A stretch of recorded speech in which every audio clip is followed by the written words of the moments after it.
Everyone, इस video में हम एचआरएम के टॉपिक रिक्रूटमेंट और सिलेक्शन को स्टार्ट करेंगे। तो ये पार्ट 1 है जिसमें हम वन बाय वन सब कुछ कवर करेंगे और अच्छे से कवर करेंगे।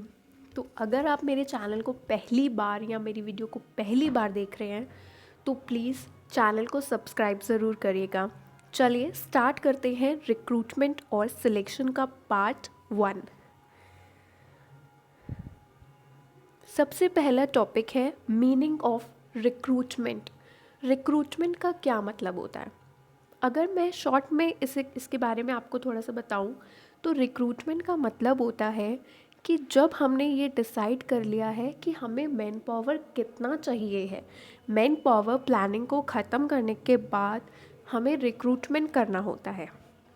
रिक्रूटमेंट का मतलब होता है जो भी पोटेंशियल कैंडिडेट्स हैं, जैसे मेरी एक पोस्ट वैकेंट थी अकाउंटिंग क्लर्क की, तो मैं देखूंगी कि कौन कौन से पोटेंशियल कैंडिडेट्स हैं जो एलिजिबल होंगे इस पोस्ट के लिए। तो किसी ना किसी तरह उसका एडवर्टीज़मेंट करके उन्हें स्टिमुलेट करूंगी कि प्लीज़ आओ अप्लाई करो, हमारी पोस्ट जो वैकेंट है उस पर अप्लाई करने के लिए उन्हें स्टिमुलेट करूंगी, उन्हें इंस्पायर करूंगी। तो दिस इज़ रिक्रूटमेंट। जैसे एक डेली लाइफ का एग्जांपल देते हैं। हम बहुत सारी शॉप में जाते हैं, बट जब हम कुछ भी कपड़े खरीदते हैं, कुछ भी क्लोथ्स खरीदते हैं, तो हम 4-5 चीज़ें एक ऐसी लेते हैं जो ट्रायल रूम में ट्राई करने के लिए लेते हैं, बट सारा हमें नहीं लेना होता। हम कुछ एक ही लेते हैं जो सबसे बेस्ट होता है, जो हमारी बॉडी को फिट करेगा, बॉडी में फिट हो जाएगा और सुंदर लगेगा। तो दिस इज़ सिलेक्शन। हमने रिक्रूटमेंट क्या है, हमने चारों को अलग कर लिया, देख लेंगे क्या है क्या नहीं है, बट जब हमने उसे ट्रायल रूम में चेंज किया और देखा कि this is perfect for me, this is selection. Selection में हम सिलेक्ट करने का काम करते हैं जो उस वैकेंट पोस्ट पे बेस्ट अपनी दे पाएगा। क्लियर? चलिए अब हम इस पे चलते हैं, यहाँ पे देखते हैं क्या लिखा है। Meaning of recruitment. रिक्रूटमेंट का क्या मतलब होता है? इट मीन्स इंड्यूसिंग और attracting more and more candidates. हमें इसमें क्या करना होता है, एक कैंडिडेट्स का पूल क्रिएट करना होता है, सो दैट जो सिलेक्टर्स बैठे हैं ना, उनके लिए बहुत सारी चॉइसेस मिल पाए उन्हें कि वो अप्लाई करें वैकेंट जॉब पोजीशंस के लिए ऑर्गेनाइजेशन में।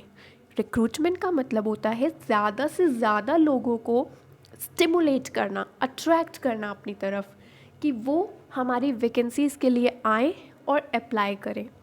रिक्रूटमेंट एक पॉजिटिव प्रोसेस है। This is a very important point. आपसे ये पूछा जाएगा कि रिक्रूटमेंट एक पॉजिटिव प्रोसेस है कि एक नेगेटिव प्रोसेस है, तो आपका आंसर क्या होगा? Recruitment is a positive process.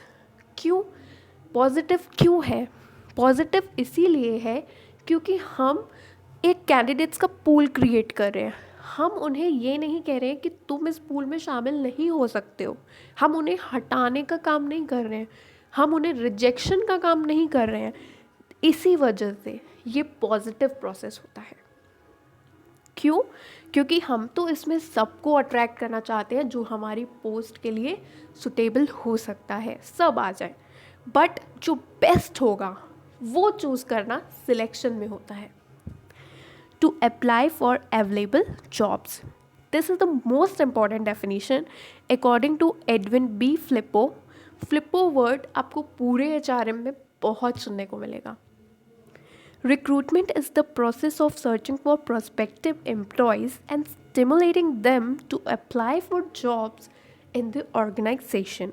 ये पूरा मैंने आपको अच्छे से बता दी थी डेफिनेशन, कि यही चीज़ लिखी है कि रिक्रूटमेंट में हम उन्हें ढूंढते हैं जो प्रोस्पेक्टिव है और उन्हें स्टिमुलेट करते हैं कि आओ और अप्लाई करो जॉब्स के लिए। चलिए नेक्स्ट पे चलते हैं। अब हमें रिक्रूटमेंट करना है, लोगों को बुलाना है, स्टिमुलेट करना है, तो उसके तरीके होते हैं। पहला तरीका क्या है? इंटरनल सोर्स और एक्सटर्नल सोर्स। अगर हम बात करते हैं तो रिक्रूटमेंट के दो प्रोसेस होते हैं। पहला होता है इंटरनल सोर्स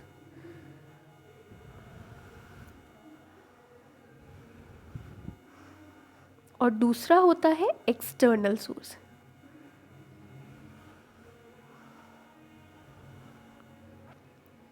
अगर हम बात करते हैं इंटरनल सोर्स ऑफ रिक्रूटमेंट की, तो इसके बारे में देखते हैं। Wait, these were to fill post from within the organization।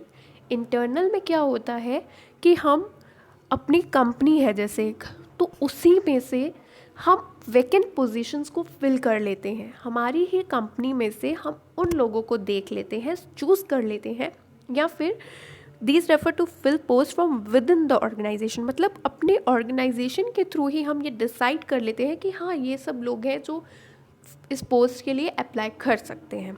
तो दिस इज़ इंटरनल सोर्स, मतलब हम बाहर निकल ही नहीं रहे हैं रिक्रूटमेंट के प्रोसेस के लिए। तो जैसे कि नोटिस बोर्ड पे हमने लगा दिया, ऑर्गेनाइजेशन एक कंपनी है, उसके नोटिस बोर्ड पे मैंने पिनअप कर दिया कि हमें इसके लिए क्या चाहिए है, वैकेंसी है इस चीज़ के लिए। तो this is a internal source of recruitment.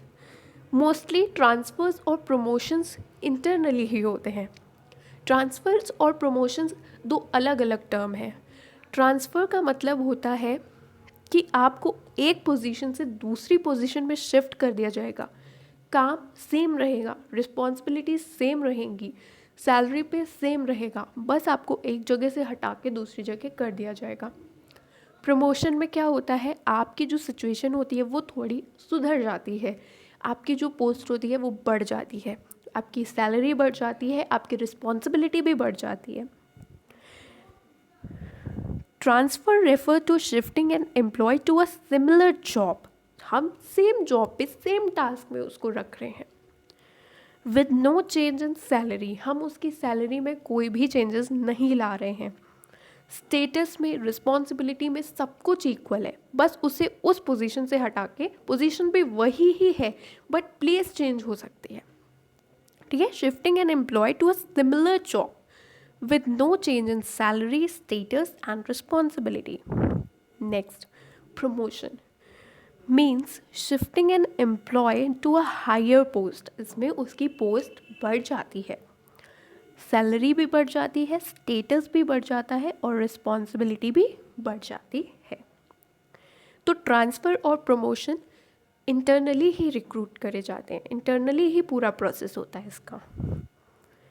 Next बात करते हैं कि इंटरनल सोर्सेज के फ़ायदे क्या क्या हैं, एडवांटेजेस क्या क्या हैं। जब कभी भी हम इंटरनली रिक्रूट करते हैं तो इसके एडवांटेजेस भी बहुत हैं, क्योंकि जो हमारे एम्प्लॉयज़ होते हैं ना, वो खुश हो जाते हैं, वो मोटिवेट हो जाते हैं। अगर उन्होंने देखा, सपोज़ आप लोग में से दो लोग हैं और वो किसी कंपनी में काम कर रहे हैं, दो फ्रेंड्स हैं, अगर एक फ्रेंड का प्रमोशन हो गया तो दूसरा वाला खुद मोटिवेट हो जाएगा कि अब तो मुझे भी मेहनत करनी है। क्यों? क्योंकि मेरा फ्रेंड आगे बढ़ चुका है तो मैं भी बढ़ सकता हूँ ना। तो मोटिवेशन को बहुत बूस्टअप मिल जाता है इससे। और सबसे इकोनॉमिकल प्रोसेस होता है, हमें अपने एम्प्लॉयज़ के बारे में सब कुछ पता होता है कि कौन काम में कितना एफिशिएंट है और कितना नहीं है। तो ये चीज़ें जो होती हैं ये फ़ायदे होते हैं। चलिए वन बाय वन हम इसे देखते हैं। Motivates existing employees, existing employees को मोटिवेट करना इंटरनल रिक्रूटमेंट का एक फ़ायदा है। तो मैंने आपको अभी समझाया था। नेक्स्ट चलते हैं, चीपर सोर्स। चीपर सोर्स क्यों है? एक्सटर्नली अगर आप रिक्रूट करवाओगे ना तो आपको एडवर्टीज़मेंट निकालना पड़ेगा, कैंपस प्लेसमेंट करवाना पड़ेगा, बहुत सारी फॉर्मेलिटीज़ पूरी करनी पड़ेंगी। लेकिन इंटरनली क्या है, आप जानते हो कि कौन सा बंदा किस पोजीशन के लिए बेटर रहेगा। आपको कुछ भी ज़्यादा ना उसकी ट्रेनिंग में आपको खर्चा करना पड़ेगा, ना ही आपको उसका कोई इंटरव्यूज़ या रिटन टेस्ट या ये सब कुछ भी ज़्यादा कंडक्ट नहीं करवाना पड़ेगा, क्योंकि आप फैमिलियर हो कहीं ना कहीं। और जब हम फैमिलियर होते हैं ना तो फिर हम ये चीज़ें कम ही कर देते हैं। Next, labour turnover is reduced. Labour का जो टर्नओवर है वो रिड्यूस्ड हो जाएगा। क्यों रिड्यूस्ड हो जाएगा? अरे जब मैं ऐसे सिचुएशन में हूँ कि मुझे ऐसा लग रहा है कि हाँ मेरी जॉब तो सिक्योर्ड है, क्योंकि यहाँ तो रिक्रूटमेंट इंटरनली ही हो रहा है, मतलब हम लोग में से ही कोई होगा जो प्रमोट होता जाएगा। मुझे भी लगेगा ना एक टाइम कि मेरा चांसेस है कि मैं प्रमोट हो जाऊँगी, तो मैं सिक्योरिटी वाले सेंस में हूँ, तो मैं क्यों छोड़ूंगी कंपनी को? तो लेबर टर्नओवर अपने आप रिड्यूस्ड हो जाएगा, because I am satisfied, I am secured. तो ये रीज़न है। Sense of security among employees, same चीज़ कि सिक्योरिटी रहेगी। स्टेबिलिटी ऑफ एम्प्लॉयमेंट, मैं ज़्यादा देर तक कंपनी में बनी रहूँगी, बिकॉज आई नो कि मेरे पास बहुत सारी अपॉर्चुनिटीज़ आएंगी प्रमोशंस की, और कोई भी वैकेंसी आएगी तो मैं फर्दर अप्लाई कर सकती हूँ। तो ये सब फ़ायदे हैं। बट डिसएडवांटेजेस भी हैं। क्या डिसएडवांटेजेस हैं? हमें एक फ्रेश टैलेंट नहीं मिल पाता, एक इनोवेशन या एक क्रिएटिविटी टाइप का एक फ्रेश ब्लड जो होता है ना, वो इंटरनली रिक्रूटमेंट का डिसएडवांटेज है। चलिए देखते हैं। लिमिटेड चॉइस, हमारी कंपनी में लिमिटेड मेंबर्स, उसी में से हमें ज़्यादा चॉइसेस भी नहीं हैं, तो इसमें एक डिसएडवांटेज है कि हमारे पास ज़्यादा चॉइसेस नहीं होती हैं। No scope for fresh talent, fresh talent के लिए कोई भी स्कोप नहीं है।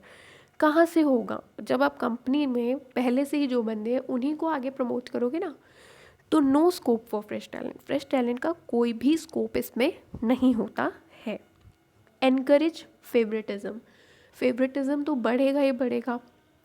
आजकल देखते ही होंगे, आप लोग सुनते ही होंगे कि हाँ बॉस को पार्टी कराने ले गए, बॉस को हमने आज गिफ्ट दे दिया। क्यों दे रहे हैं हम लोग? ये सब किस लिए करते हैं? थोड़ी हाइक मिले सैलरी में, थोड़ा प्रमोशन हो जाए, है ना? तो ये रीज़न है। कन्फ्लिक्ट बिटवीन एम्प्लॉयज़, एम्प्लॉयज़ आपस में एक दूसरे से ग्रच करने लगते हैं, एकदम जेलसी में आ जाते हैं कि यार इसका कैसे हो गया, एक सेंस ऑफ कॉपरेशन नहीं बन पाता है। तो this is the main reason कि ये डिसएडवांटेज है इंटरनल रिक्रूटमेंट का। तो गाइस आज हमने इंटरनल रिक्रूटमेंट के एडवांटेजेस और डिसएडवांटेजेस देखे हैं। इसके बाद हम एक्सटर्नल रिक्रूटमेंट पे आएंगे।